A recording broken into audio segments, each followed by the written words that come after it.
everyone, welcome back to my channel. It's Lauren. I know it's been kind of a while. I know people always say that the holidays are like really busy and hectic, and I know that they can be, but I always just think it's for doing decorations and getting ready for family to come and stuff like that. But I do think that there is this underlying like stress, like similarly to Thanksgiving, like when you're around your family a lot and all that stuff, or you're just like thinking about kind of like bigger picture things like the holidays. That's kind of why I haven't made a video in a minute, but I'm back and I'm trying to get back on my grind. I also have a couple of different things that I've been thinking about that I think have kind of like put my little journey on a halt. So I wanted to just like share them with you guys for my first video back. I can kind of explain where I'm coming from, but also like have a place where I'm capturing all of my thoughts and then figure out how to integrate them into what I'm doing. I also don't want to dramatically change what I'm doing or my channel, so that's not what this is about either, but definitely some things that I'm just like, I want to be more conscious or mindful of, which is kind of the whole entire point of this series anyways. So yeah, in today's video, I am going to be trying to make like upcycled Christmas decorations, I guess you could say, from different random things I've kind of been saving around the house to like try it, and we'll see what happens. I don't know. I just kind of picked a few random things and we'll see how far I get because I don't have a lot of time to film this video anyways. So the first thing I want to try is snowflakes, because I used to do those when I was a kid and I used to know them, like how to make them by the back of my hand. So I watched a few videos and I'm gonna try and do them now based off those videos, and we'll see what happens. I only have a few pieces of paper to do it on. I got these from some greeting cards. They just come with a paper sample. This is the company. I don't know if they're even still in production anymore. That kind of leads me into talking about two things to begin with, which is I've been thinking a lot about consumerism in general and like overconsumption, but I've also been thinking about nostalgia, because when I was younger, I used to like DIY a bunch of things, and that was like my jam, like what I used to do. Like I've been thinking about how when I watch TV, I'm always on my phone, but when I was younger, I would go sit down and make crafts while I was watching TV. I would play with Play-Doh, I would make paper crafts, I think. I would do drawing here and there. I did a few different things. I'm sure I made jewelry. I was like in the duct tape wallet era, if anybody else remembers that. Yeah, I used to just kind of go throughout the house and find, like go in our junk drawers and all that stuff and find little things that nobody really had a use for, nobody was using, and I would kind of upcycle them into something to keep me busy, but also I just found it so fun creating things, and I kind of realized I lost that joy a little bit. Obviously, I'm still making things through making videos. As I've already stated, like making videos can be difficult. Okay, now I'm like, how do I do this? I think, y'all, I do not know. I know you have to like make it a circle. Maybe I should probably test on the smaller one first, actually. So we're gonna do that while I'm talking. But basically, when I was younger, I used to go around and look for all of the little things to like make stuff with, like little ribbons and rope that come off of, you know, packaging and, you know, anything that was just made its way into a junk drawer, or like my mom was always crafty when I was little. So anything that she kind of already owned, I would go through and like pick through some of the stuff that had been picked through already, and depending on, you know, what I or sometimes she and I would be doing. And I really miss that, like making things with my hands. Not that I don't do that obviously with video making, but it's on a different level. And also I think I've been using my phone way too much, as many other people can probably relate to. I don't really know how to kind of end that habit, I guess you could say. I'm trying my best here to be present and mindful in my life, but I have my own moments, which is like, didn't get fully drawn back into a rut as I was talking about in one of my first videos in this series, but I definitely did. I don't know, like I think the whole phone thing definitely like can stagnate my creativity, and I just remember like when I was younger having so much fun without having a phone, because I grew up, I'm Gen Z technically, I think, but I grew up in the early 2000s, and you know, I didn't have a phone. I don't think I did that right, but whatever. I didn't have a phone when I was in school. You just kind of had to make your own fun, and you know, we had DS's and iPods. Those weren't the fastest to charge when you're younger, or like in the beginning of the production stages of those. Like, they didn't work as great as they work now, like iPhones and stuff like that. We had indoor video games and things like that, but we still had not as many things, and it wasn't as common to be using those things. So definitely spent a lot of time playing outside, but then also, like I said, not. And the whole thing for me is that it's a not is because I'm not a very outdoorsy girl. If you know me, then you know I'm afraid of bugs and all that stuff. Like, I can't deal with that. So this is turning into like the weirdest little snowflake ever. I don't know what's going on. So I basically just would spend a lot of time. I still watch TV a lot, right? But I was doing stuff like making things and having fun. And I even remember when I was younger, I actually, like, sometimes when I was bored, when Pinterest was a thing, I would just go on there and like make like a future dream board or like recipe board or anything like that on, I guess, my iPod. I guess we had it on iPods. I don't know, or maybe my iPhone. I just can't remember. But I feel like I've become so much more reliant on my phone than I want to be. This is the moment of truth. It kind of looks like a spider web, guys, but it's cute. I think that's kind of cute.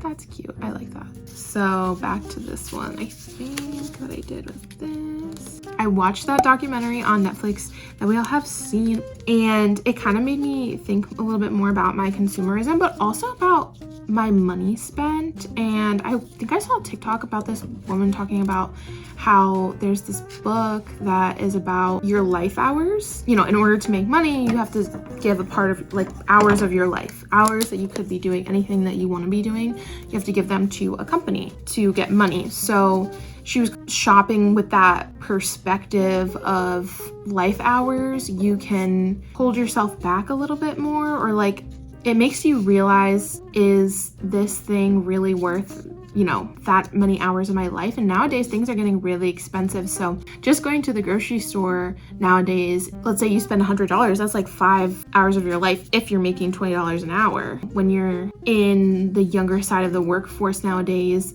that's about what most of us are making right out of graduation, which is the sad truth of it. So I think that it's not only is there like this nostalgic thing that I've been thinking of, there's also like this, I spend so much money, and also like I spend my money on things that I don't use. And so when they're talking about the life hours thing, I think that makes me feel a little different about the things that I'm buying. Like, I think that's the point, but it makes you think like, okay, do I really want to spend an hour of my life on this little trinket that I'm gonna throw away, or that I'm gonna give to somebody and they're gonna throw it away? And then obviously in that documentary, they show a lot of the waste in the world that has happened because of consumerism, and where it kind of ends up, and how it's affecting the world, and how these companies are, you know, intentionally using psychology, as we know from, like, if you ever studied PR or had somebody who's like knew somebody who studied PR in school, you know, there's a psychological element to it, to like buy more. And these companies are creating things that do not last long, and yet they only last you one season, and then you have to get a new one each season, when they used to make things that lasted a really long time. It's just got me thinking about a lot of things differently. And I've also seen a lot of like no buy videos on YouTube lately. Like, I haven't watched as many of them, just because I don't know about a no buy year for me, and I can explain that a little bit more in depth another time, or like if it's not clear through this video. Basically, has me thinking of all the things that I spend money on that, you know, like I said, don't really get used. Maybe I like regret spending my money on. Retail therapy is actually a thing, and I think that I also grew up like reliant on that a little bit because that's just kind of the way that society portrays things, I guess you could say. It's not good for us or the planet at the end of the day because the more accessible choices are usually things like fast fashion and stuff like that. That's a little bit harder to kind of reconcile with once you think about all of the consequences, if that makes sense. So I don't know, I've just been having these thoughts about consumerism and sustainability and all that, and it's kind of making me want to go back into myself, and then also like on my self-care or like my self-discovery, I guess, journey as it is. It's making me want to go back to my old ways of like when I was younger and when I had a lot of fun. Oh my gosh, that one's cute. I like that. I don't even know, would you even call these snowflakes, guys? Like, I don't think so, but they're cute. It's like giving a spider web, but it's kind of cute. So basically, I am going to probably be implementing more elements of that. Like I was thinking about when I was talking about wanting to do a skincare, or not a skincare, a makeup routine that was like really, really good for me. And then when I was going through and like deep cleaning my room, because like I don't show everything I do on my channel that I'm like trying to do to help myself, but one of the things I did do recently was clean out my room to give it a refresh, but also to try and get rid of some of my things because I have so many things, which is another element of consumerism, that like I don't use and they just are like hidden away in my closet. And unless it's sentimental and that's why it's being kept away, which I really need to put it into like a keepsake situation, I don't really want it to be kept in there.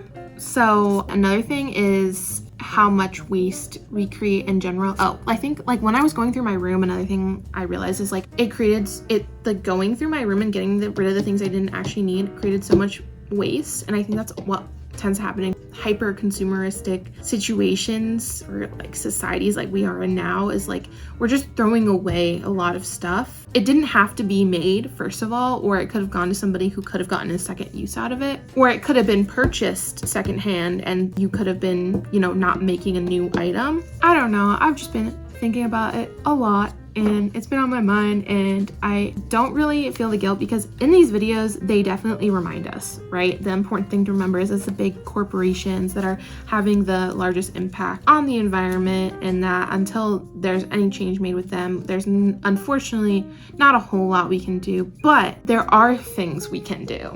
So we're not to be discouraged by that. Like I'm probably gonna compost, put this paper in a compost. Like my dad has a compost bin and like a outside compost area, I guess you could say. So, but I think that gets me a lot, is like it's the bigger corporations and things like that. So I also tend to have a lot of grace for myself, and also like I'm not going to judge other people for not being as sustainable as I am. I definitely could say like, oh hey, there might be like we could find that secondhand, or what about doing this, or what about doing that, but like you don't control somebody or make them feel bad for it is like my concern with it. Also not giving unsolicited opinions. If somebody was looking for help, or it was a situation where like, oh I need this but I can't afford it, you know what I mean, I might suggest that. But yeah, it's got me thinking about how much money I spend on things, how much of my time I waste because I spend the money I've made with my time on those things. And it's got me thinking that maybe I need to change it up a little bit. That is kind of what I'm doing. I don't think I'm gonna be able to get through all of the little craft things that I wanted to in this video, which is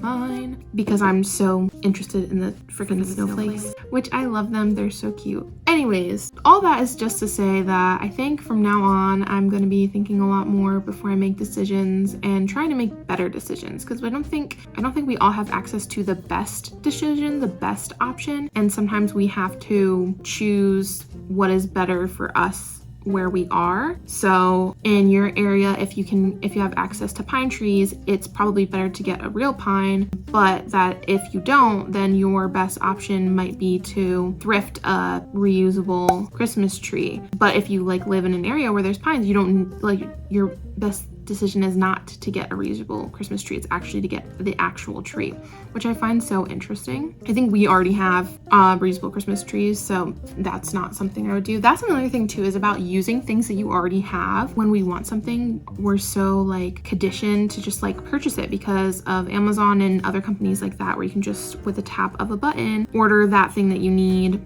and everything's all good and dandy. And there are some things that you might have to do that. That's the whole like situation, or like basically you don't have any choice. I don't think that needs to be the way that we do things. Oh my goodness. They're so cute. They're so similar to each other, but I can't really get great cuts on them. So that's a big part of it.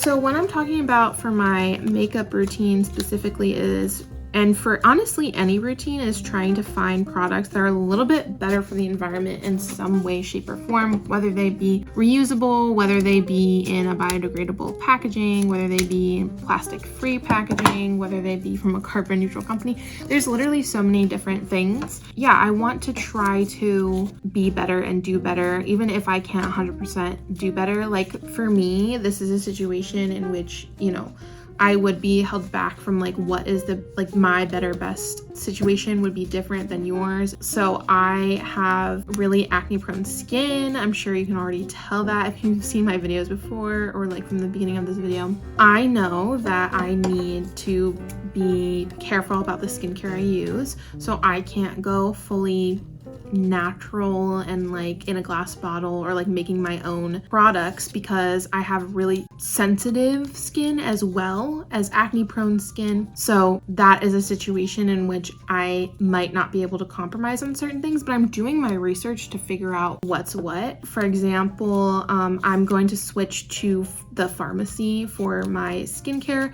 I did purchase trial size versions of their products though to begin with, to test on my sensitive skin. I am nervous about testing other eco-friendly products that I've seen on the internet because of, you know, they say like all natural ingredients and stuff like that, but those tend to be harsh, like essential oils and things like that on my sensitive skin, or certain things can definitely make me have a flare up break out. Trying my best to navigate the skincare world. I also think accessibility is an important part of it. I'm pretty sure you can get the pharmacy at Sephora. So I don't want to be only having to purchase from 1,000,000,001 sites for all of my products. I want to be able to go to a Sephora if I'm running out of this or that. So I'm just trying to make small changes, and I'm not also going to get mad at myself if something doesn't work out for me. I'm just gonna look for something else, or I may end up having to go back to something that maybe isn't as eco-friendly, but at least I know the rest of my routine is eco-friendly, if that makes sense. One of the things I've already started doing is using the Amazon used feature, which is not as big in sustainability, I guess, as some people would think or want it to be. But I definitely think it's important for me, especially because, like I said, I'm not doing a no-buy year, because there are certain things now that I'm like moved back home and I'm finally getting my space more comfortable to myself that I want to look into, that are not going to be like have like biodegradable 100% zero plastic alternatives, if that makes sense. But I'm just trying to do better, like I said, and I think that's what matters. But that's basically that. Oh my gosh, these are so cute. Okay, so this is the end of the video because I don't want to make it crazy long. They're so cute. I can't wait to hang them up. I don't know, maybe they'll go up in a window or something. But that is the end of my video, and hopefully this explains why I've been gone a little bit, because I've been in my head a lot, and also shares a little bit more about the choices I'm going to be making for my content and my life going forward. And yeah, I think that's part of discovering yourself, is figuring out what's important to you and what your values are. So maybe these aren't your values, but maybe this is your sign to figure out what your values are and what's important to you in the big picture, and how you can incorporate it into the details. Thank you so much for watching. I will see you guys in my next video. Bye, have fun, be safe.